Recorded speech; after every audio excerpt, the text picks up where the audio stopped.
and Monday is the deadline for Americans to buy health insurance if they want to have coverage under the Affordable Care Act by January 1st. This morning, the White House is making some last-minute changes to the law. It will now offer a cheaper alternative for people who lost their insurance because of new Obamacare requirements.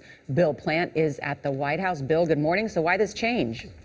Well, Nora, this opens the door for almost anyone who's been shut out of the marketplace to get what's called a catastrophic insurance policy.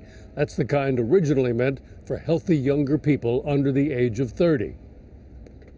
In the latest change to the already complex and controversial health care law, millions of Americans whose insurance policies were recently canceled may now qualify for the catastrophic plans, regardless of their age. It's a bare-bones option which comes with lower premiums but provides more limited benefits. It's designed primarily to cover unusually high medical costs after the patient pays big deductibles required by law.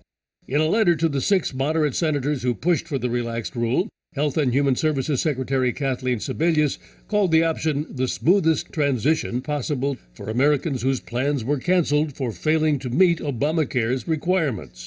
The move comes in response to the concerns of Americans like 56-year-old Beverly Senna. The Middletown, New Jersey mother lost her insurance plan. In an interview before the new ruling was announced, she said the government needed to do something. We would actually like to have catastrophic insurance. That's actually what we would take, but they don't give us that option. Without the exemption, her family was considering going without coverage. I'd rather pay the fine and than spend a lot of money and have a health care plan that really isn't going to do much for me or my husband. But the healthcare insurance industry is now raising concerns about the latest administration policy shift. A national advocacy group representing insurers issued a statement saying this latest rule change could cause significant instability in the marketplace and lead to further confusion and disruption for consumers. Now, a big question is, how many people will the new rule affect?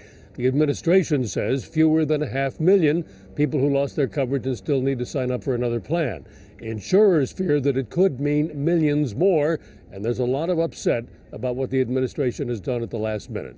Charlie, Nora? All right, Bill, thank you.